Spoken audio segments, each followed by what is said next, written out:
She opened her door to a hurt boy that now his first courtroom words were her name. Before we dive into today's story, welcome to Cracks of Light, where we bring you real stories that stay with you long after the screen goes dark.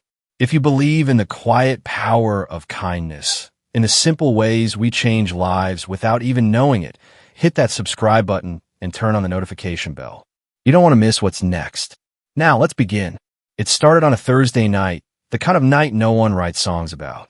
No storms, no sirens, just the kind of hush that settles over old neighborhoods after the news goes off and the last porch light flicks out. Eliza had just finished washing her last dish. The water's still warm on her hands when the knock came. 3 taps, too soft to wake anyone who wasn't used to listening. She didn't ask who it was, didn't peek through the blinds. She just opened the door. That's who she was. The boy on her porch looked like he'd run through more than rain. 10, maybe younger, with one eye puffed, a cut lip, and arms folded tight around a chest too small for that much shaking. His clothes were wet, not from the weather, but from running. His shoes were mismatched. One was half-tied, the other untied like he didn't have time to fix it. But none of that is what made Eliza step back and open the door wider. It was the way he looked at her, not with fear, not with hope, just empty, like the part that usually holds a kid together had already cracked. He didn't say much, just 4 words. Please, don't send me back. And Eliza, without a single question, opened her arms. The boy stepped inside, not because he trusted her, but because he had nothing left to run on. He didn't ask who she was. She didn't ask what happened. She just walked into the kitchen, turned the stove back on, and reheated the stew from earlier. "You hungry?" she asked. No answer. He just sat, still wet, still shaking, still silent. But his eyes followed every move she made, like he was memorizing it all, just in case he had to leave again.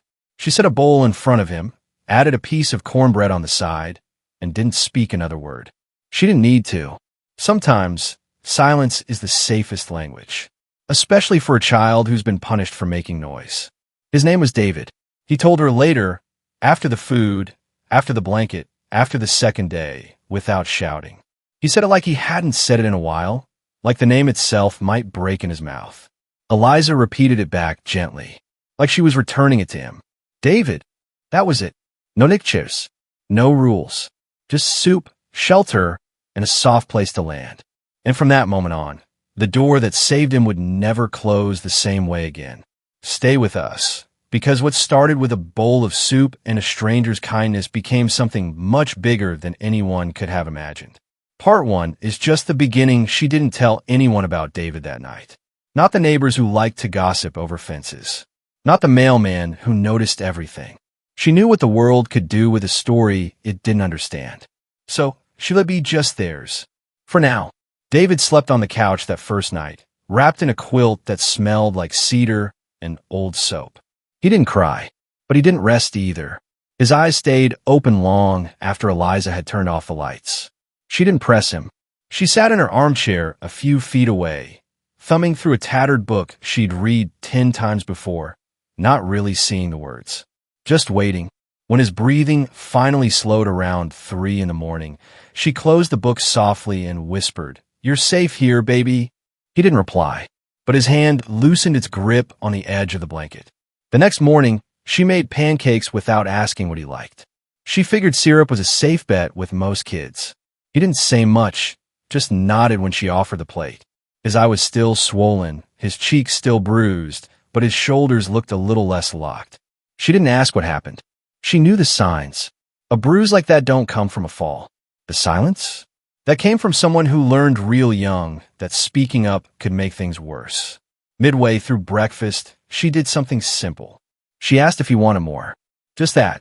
Not, "Are you okay?" Not, "What happened to you?" Just, "You want another pancake?" He looked at her like he didn't know how to answer kindness. Then he nodded. It was the first moment something shifted.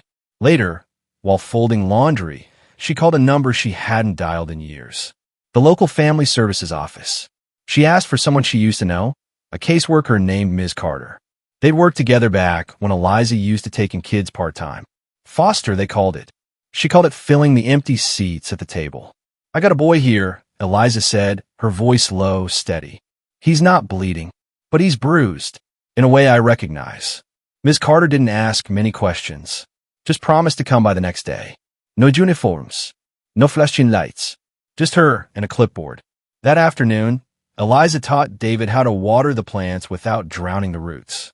Gentle, she said, like they're listening. He didn't talk much, but he followed her with his eyes, with his hands. When the hose slipped from his fingers and soaked his shoes, she didn't scold. She laughed. He looked up surprised, then smiled. Just a twitch, but it was there. That night, she found a pair of pajamas from a donation box in her hallway closet, still in good shape. She handed them to him without fanfare. He took them. No words, just that tiny flicker of understanding between them now. When she turned off the light, he whispered something, so soft she almost missed it. Thank you. She paused, hand on the switch, then said, You're welcome, baby. Anytime. The next morning, Ms. Carter arrived just after 9. Dressed simple, hair back, eyes sharp but kind. She took one look at David, sitting quiet at the table with syrup on his chin, and softened. Eliza and Ms. Carter sat in the kitchen while David colored at the corner of the table. No questions in front of him, just quiet talk. Code, almost. Eliza told her what she'd seen. Ms. Carter nodded. There's a file, she said. He's run before. Eliza's jaw tightened. Well, this time, he didn't just run. He landed. Ms. Carter asked if David could stay a few more days while she figured out a safe replacement. Eliza didn't hesitate. He's got a bed here, one with sheets that smell like home. David looked up at that, not with a smile, not yet, but with something that looked like maybe hope had a chance. The next few days were quiet, slow. Healing isn't loud. It's in the way David started asking questions. Small ones, like where the mugs were kept, or what time dinner usually happened. It was in the way he started helping, clearing his plate, feeding the cat, sitting next to Eliza during her old gospel hour radio show, not saying much, but not leaving either. At night, he started sleeping, not perfectly, but deeper, the kind of sleep that doesn't come unless you believe you might be okay again. Eliza didn't try to replace anything, not his family, not his answers. She just stayed steady, a presence, a light left on in the hallway, a voice humming while folding towels. The way she looked at him, not like a problem to solve, but like a person, a whole person. That did something to him, more than words ever could. One afternoon, while baking cornbread, Eliza said softly, I used to have a boy about your age live here for a while. He liked too much sugar in his tea. David didn't respond right away. Then he said, I don't know what I like. She looked at him, not with pity, but with warmth. Then I guess we better find out. That night, he asked if he could call her Miss Eliza. Not ma'am, not lady, just Eliza. She smiled. I'll take it. A few minutes later, he added, maybe someday I could call you something else. Her voice didn't shake when she said, when you're ready. And maybe you would be, maybe not. But that moment, the space between them wasn't empty anymore. It was filled with the beginning of something better. Eliza waited 2 more days before making the second call. The boy was still flinching in his sleep, still starting at sudden noises, still watching the door when it creaked. But he was eating now, helping with dishes, asking small questions like, how do you know when grits are done? It was enough. She picked up the phone early, before the sun had fully come up. The same rotary she'd used since '92. She didn't dial 911. She called the local police desk directly and gave her name. This is Eliza Harden, she said, voice calm, practiced. I have a child here. His name is David. He's safe, but I need the right kind of help. She asked them not to send anyone in uniform. No sirens. No flashing lights. You send someone that knows kids. Someone who knows how to be quiet. They promised to call Child Protective Services and follow up discreetly. Eliza thanked them and hung up. Then she made breakfast. Grits, bacon, eggs, toast with peach jam. He ate slowly but more than before. When he finished, he helped clear the table without being asked. She didn't say anything, just smiled a little as she rinsed the plates. Later that afternoon, a woman knocked on the door. No clipboard, no badge showing. She wore jeans and a sweater, a satchel slung over her shoulder. Ms. Harden? Eliza nodded. You with CPS? Yes, ma'am. My name's Joanna Carter. Just here to talk. Eliza invited her in and gestured to the kitchen. David was outside pulling weeds in the garden. He hadn't said he wanted to help. He'd just watched her do it once and picked up where she left off. Ms. Carter watched him for a moment through the window before they sat down. "He's been in the system before," she said quietly. "A couple placements. Reports of neglect. Some suspected abuse. Hard to prove. He tends to run." Eliza poured her a glass of tea and sat across from her. "He ran here." "We don't get that often," Ms. Carter said. "Kids running towards something." He didn't know where he was running. He just knew what he was running from. Joanna nodded slowly. "Can he stay here a little while?" Eliza asked. "Until we figure out what's next. I've got space. And I know how to keep him safe." Joanna studied her face for a long moment. Then she said, "I'll need to put in paperwork. You'll need a temporary placement license. We can expedite it." "Do what you have to," Eliza said. "He's not going anywhere today." That night, Eliza found David sitting on the porch steps, a notebook in his hands. She didn't ask where he got it. She just sat beside him. "You like writing?" she asked. He shrugged. "I don't know. I don't know what to write about." "Then just write the stuff that won't stay in your head." He looked at her. "Even the bad stuff. Especially the bad stuff." Over the next few days, something quiet began to change. He started setting the table before meals. He asked if he could feed the cat. He offered to sweep the porch without being prompted. Eliza didn't treat it like a miracle. She just let it be what it was, trust, showing up in small ways. One afternoon, she handed him a mixing bowl and said, "We're making cornbread." He looked nervous. "What if I mess it up?" She smiled. "Then we eat bad cornbread and try again." He stirred too fast, spilled flour, and forgot the salt. But when the oven timer dinged, the smell still filled the house like Sunday comfort. He took a bite, smiled halfway, and said, "I think I like this." They started a routine without meaning to. Breakfast at 8. Quiet chores before lunch. Books after dinner. He liked the way she read, slow and steady, like the words mattered. One night, he asked if he could read instead. He stumbled, paused too long on hard words, but she didn't interrupt. Just nodded at the good parts and waded through the rough ones. "You're not bad at reading," she told him afterward. "You just haven't had anyone to listen before." The nightmares didn't stop entirely, but they softened. He started sleeping longer, deeper. She left the hallway light on for him. Not too bright, just enough to say someone was still awake. One night, she heard his door creak open. He didn't come all the way out, just stood in the frame. "Can I help tomorrow? With the laundry?" "Course you can, baby." She didn't make a big deal out of it. Didn't hug him, didn't cry. Just said, "Be ready by 10. By the end of the week, Ms. Carter came back. She brought the paperwork, sat down at the table, and walked Eliza through it all. Emergency placement, temporary custody, background checks. Eliza signed without hesitation. "He's still eating," she said, almost as an update. "He's not asking to leave." Ms. Carter nodded. Sometimes that's enough of a sign. David watched from the hallway, quiet but curious. When Eliza saw him there, she didn't hide anything. "She's helping us make it official. So you can stay." He didn't answer right away. Then he said, "I don't want to go back." "You're not," Eliza said. "Not if I have anything to say about it." Later that day, they made stew together.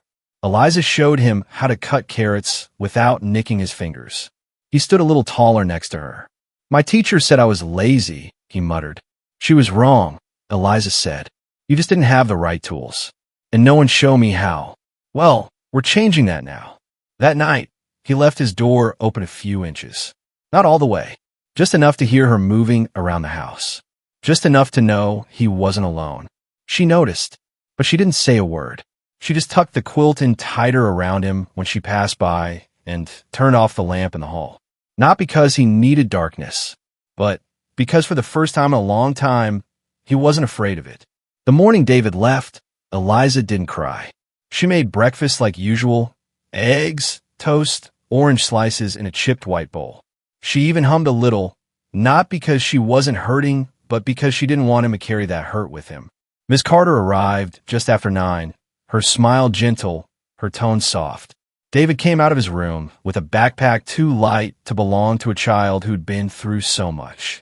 He had packed slowly the night before, folding each piece of clothing like it mattered, like he wasn't just packing fabric, but parts of himself. When he stood by the door, he didn't speak. Eliza didn't push him to. She just knelt, smoothed out the sleeve of his jacket, and fixed the collar like she'd done a dozen times before. "You'll be all right," she said, steady and quiet. He nodded, but his lips pressed tight, like he was holding something in that would crack him if he let it out. Can I leave this here?" he asked, holding out a small notebook. "Course you can," she said. "That shelf's yours anytime." He tucked it between two cookbooks. Then he reached into his pocket and handed her a folded piece of paper. "You can read it later." She nodded, slipping it into her apron without looking. He hugged her then, quick and hard. The kind of hug that says everything words can't. Then he let go, turned, and walked out the door without looking back. When she read the note later, it said just 8 words. "I'll come back. I'll find you. I promise." She kept in her Bible. The house got quiet after that. Not silent, just different. Eliza didn't change much. She still woke early, still gardened, still cooked like someone might knock on the door any moment needing food or warmth or just to be seen. But something lingered in the space David left behind. A toothbrush in a cup by the sink, an extra setting at the table, a quilt on the couch that never quite got folded away. She didn't expect him back right away, but she believed him. She always believed him. Meanwhile, David moved through the system like someone trying to stay upright in a river. The Foster family was decent, kind, but kind isn't the same as home. They had their own kids, their own rhythm. They gave him structure and school and space. But nothing ever smelled like gumbo. No one said his name with that soft pride Eliza had. He kept his head down, did what was expected. He studied hard, didn't make waves. At night, he reread the line Eliza wrote once in the back of his notebook. "You are seen. You are safe. You are somebody." He treated it like gospel, like a compass. High school was harder, not because of grades, those he mastered, but because most days he felt like he was wearing clothes that didn't fit. He was smart, quiet, focused, and that made him different. But debate club changed that. He joined on a dare, barely knowing what it meant.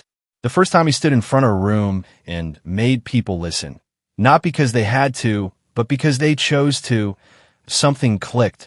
Words weren't just survival anymore. They were power, precision, justice. He learned how to use them, carefully, like a craftsman sharpens his tools. He earned a scholarship to college, a full ride to a state university 2 towns over. He packed 2 bags, carried the same notebook Eliza had given him, and taped her note inside the front cover. At orientation, while other students called their parents, he called Ms. Carter, left her a voicemail, told her he'd made it. Law school came next. He didn't aim for it at first. He just kept doing what made sense. Justice made sense. Fairness made sense. He wanted to protect the kids no one saw, the kids like him who knocked on doors in the rain hoping someone kind would answer. He clerked for a circuit judge, interned with public defenders, volunteered at a youth legal aid center, always with the same quiet focus, always with Eliza's voice echoing behind his drive. Not loud, just steady, like a heartbeat. He didn't talk about her often, not to professors, not to classmates. But when he hit a wall, an exam he didn't pass, a case that shook him, he'd write her name at the top of a blank page. Just her name, Eliza Hardin, and the weight of it would carry him through. He passed the bar on the first try, got sworn in a modest courtroom where nobody knew the full journey it took to get him there. He didn't invite anyone. He just showed up in a suit one of his mentors bought him and stood still while they called his name. Then, the unexpected happened. A federal judge stepped down. A position opened. A colleague nominated him, half joking. But the committee didn't laugh. They interviewed him, vetted him, read through every brief, every clerkship, every letter of recommendation from professors who once said he was the kind of student who didn't just learn the law, he honored it. When the confirmation came through, he sat alone in his apartment, holding the letter like it might burn through his hands. He didn't cry. He thought of Eliza. Then he packed a bag. It came on a Tuesday morning in a plain envelope with no return address. Eliza almost threw it out with the junk mail. But the handwriting stopped her, clean, neat, and unmistakable. She hadn't seen it in years, but her hands knew it by feel.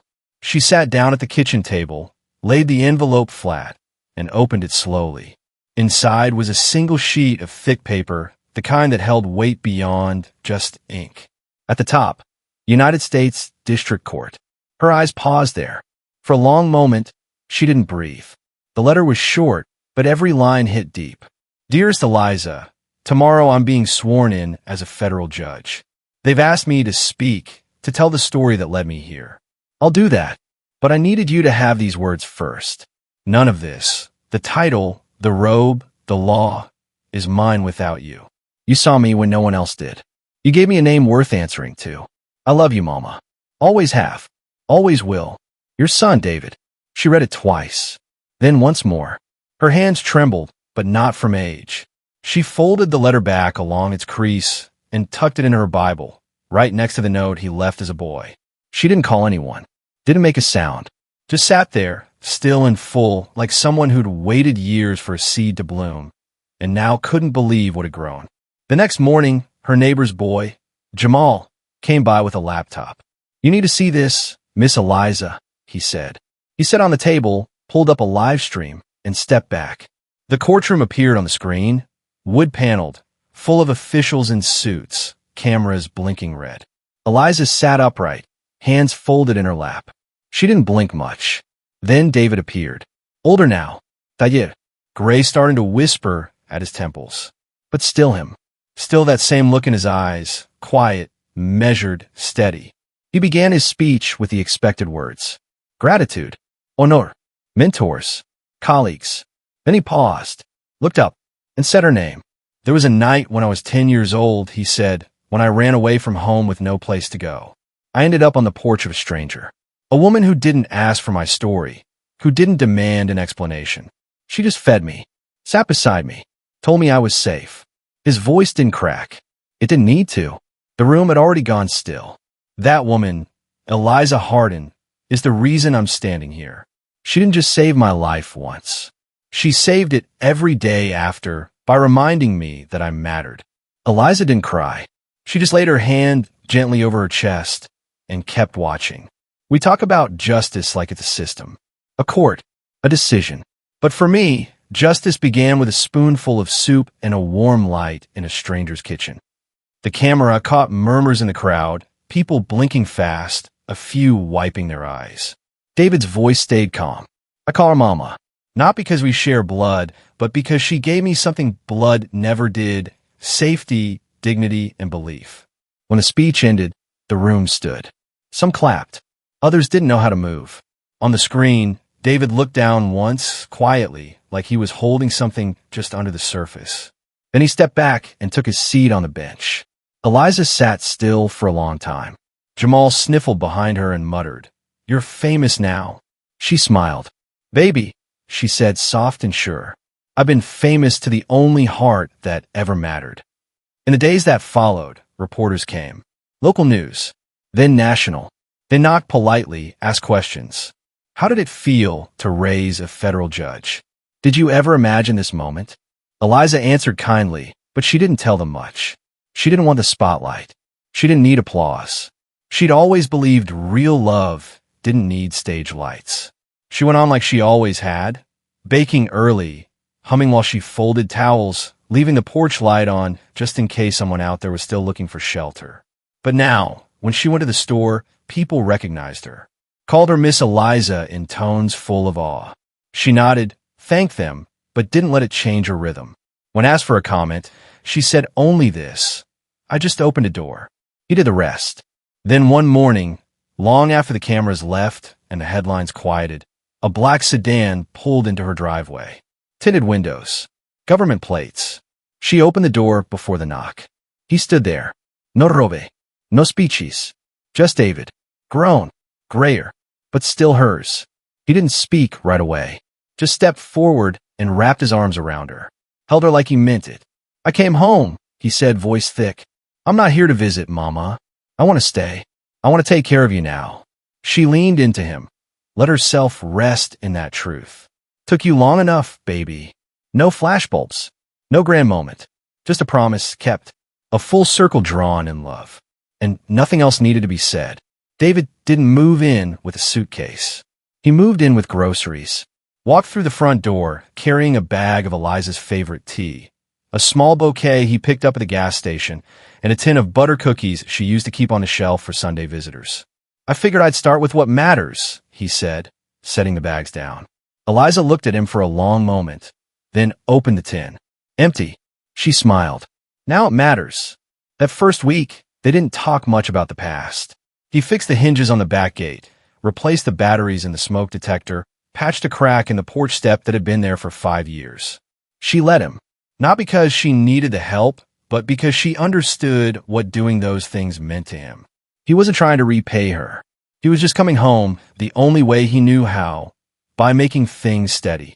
They fell into a rhythm fast. Grocery trips on Wednesday mornings. He'd push the cart. She'd point to the sweet potatoes. He never questioned her list. She never told him when to stop adding snacks. On Saturdays, they walked to the farmer's market. Eliza chatted with the vendors. David held the bag, listened, smiled. He didn't need to say much.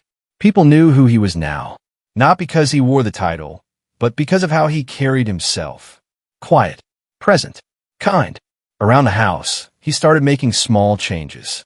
A new lamp in the hallway, so she wouldn't stumble in the dark. A sturdier railing on the porch stairs. He cleaned out the old guest room and turned it into an office, but he still spent most evenings sitting across from her in the living room, watching whatever rerun she liked best. "You're not bored?" she asked once, looking over her glasses. He shook his head. "Not with you in the picture." In town, he kept to himself, but never said no to people who needed help. Someone needed paperwork reviewed. He helped. A local kid asked about applying to college. He listened. The church asked for volunteers to read to seniors. He signed up. He never made speeches. Just showed up. That was enough. One afternoon, he sat at the kitchen table with a stack of forms. Government issued. Official. Legal. "I want to do this right," he said, handing her the pen. She looked down at the page. Petition for adult adoption. He waited. "You don't have to," he said quietly. "You've always been." She didn't let him finish. "You were mine the minute you knocked." Her voice didn't waver. She signed her name like she meant it.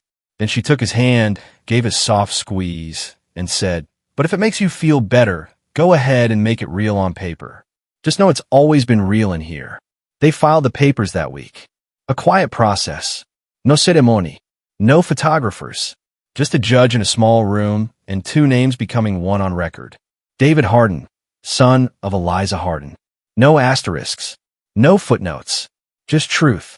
Back home, Eliza made dinner that night like any other. Except this time, when he sat down at the table, he said, "Thanks, Mom."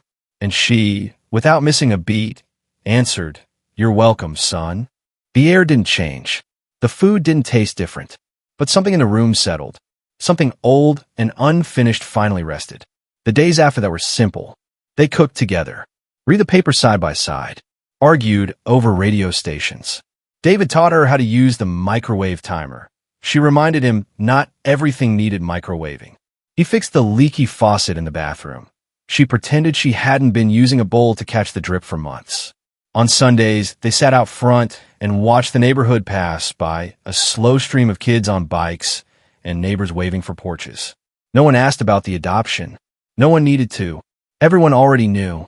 He'd been her boy long before the ink dried. Eliza slowed down, but she didn't stop.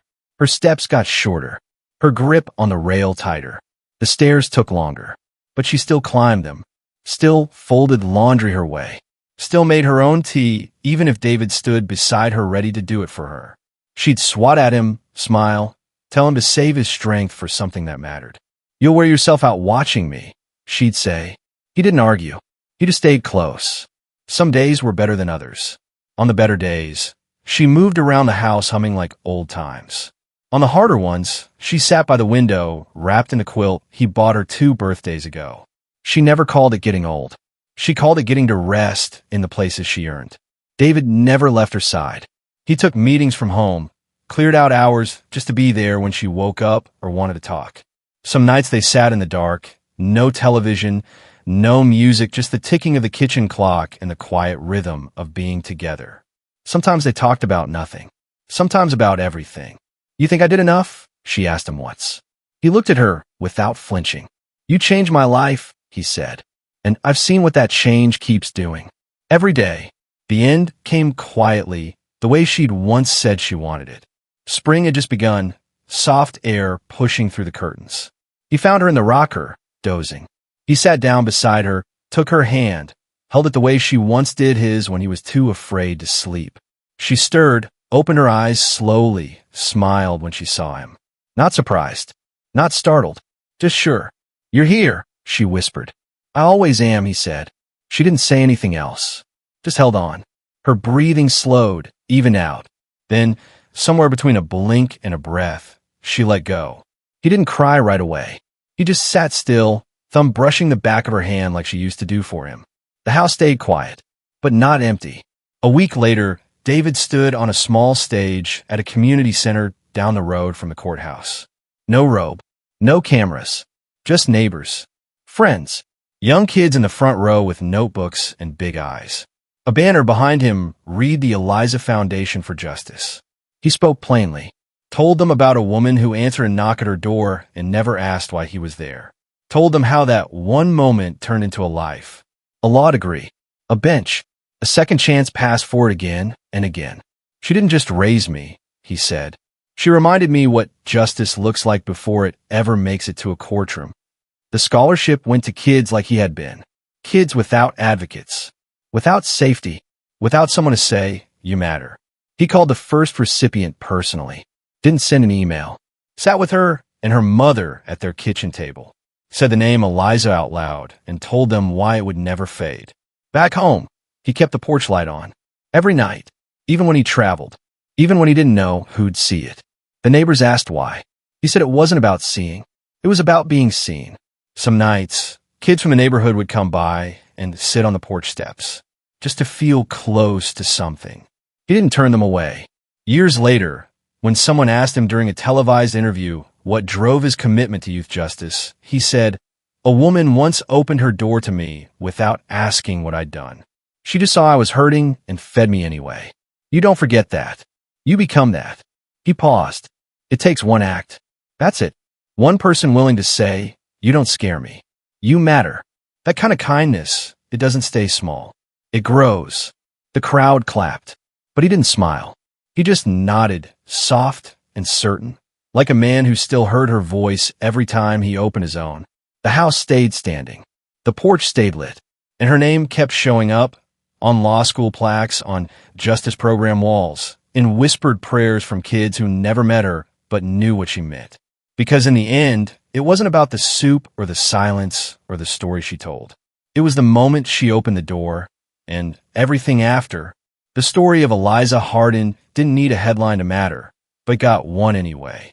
After David's speech went viral, clips were shared across news stations, classrooms, podcasts, church bulletins, and dinner tables. The image of a federal judge calling a retired foster mother his hero moved people in ways most legal victories didn't. Social media lit up with the words, "Mama Eliza." Journalists came looking for more, but there wasn't a scandal to uncover. No twist. Just a woman who answered a knock on her door and never closed it again.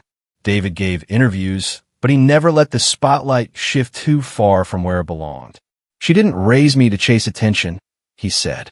"She raised me to pay attention to who's hurting, who's missing, and who still needs a place to land." He traveled often, keynotes, legal panels, mentoring programs, but no matter where he went, he always came back. The house stayed just as she left it. Same porch light, same shelf of cookbooks, same Bible with a folded note inside. It became a touchstone, not just for him, but for others. Law students would send letters. Kids in the justice system mailed drawings. One young girl wrote, "I want to be like her when I grow up, someone who sees people nobody else does."